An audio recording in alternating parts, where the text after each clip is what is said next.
Hundreds of thousands protested across Nigeria earlier this month due to inflation and economic hardships, which have cost the economy millions of dollars. Similar protests by young activists dubbed Gen Z have also occurred in Kenya, Uganda, and other countries. To learn more about the protesters, VOA's Ndiho spoke to Yetunde Odugbesan-Omede, a global affairs and politics professor at the State University of New York-Farmingdale State College.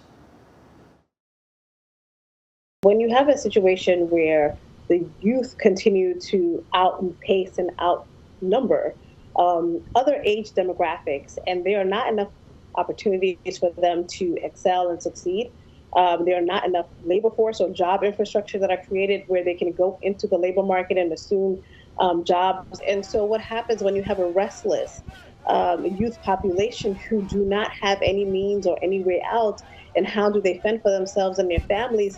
You create an atmosphere and create an environment that leads exactly to this type of unrest. Politicians need to take a look and see this, right? They need to take a look, because what happens is that we live in the technological age. This is a youth that were born during the digital age. They are the controllers of the digital economy, right? They are the controllers of digitization.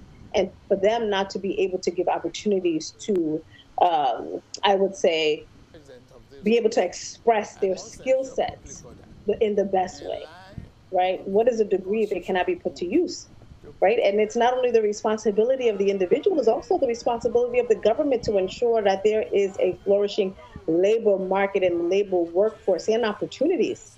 And so as much as we want to say, please invest or bring investment to the continent and bring investment to Nigeria, that investment also has to turn into opportunities of employment for the young people who put themselves to school so that they can have a livelihood and make something of themselves. These riots are examples of this. There's the very reason. For example, the intellectual balance of power has been shifting in the African youth's favor. They are more educated, they have access to Ivy League schools, even here in the United States, because of this information age.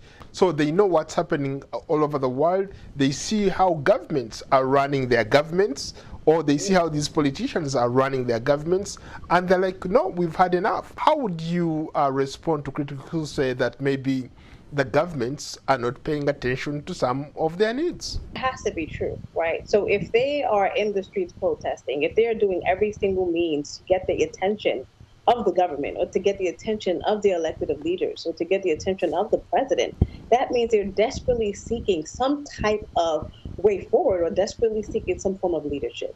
There's nothing wrong in communication, right? There's nothing wrong in talking to a population of people who feel desperate, who don't know where to go, who go to social media to vent their pain and frustration, who are trying to find ends meet on how do I pay my children's school fees, how do I keep a roof over my head, how do I buy the necessary things to just eat, rice, tomatoes, all of those things. For a long, long time, people have been saying that, look, if the government doesn't do something, or if the government doesn't act fast, or the government is not strategic in the way that they communicate, what you'll end up seeing is that these young people who have been sort of sitting at the sideline, who's been grumbling and who's been grunting and who's been sharing them frustrations amongst one another, will now come into the forefront to now lead campaigns and now lead social movements that will garner international attention.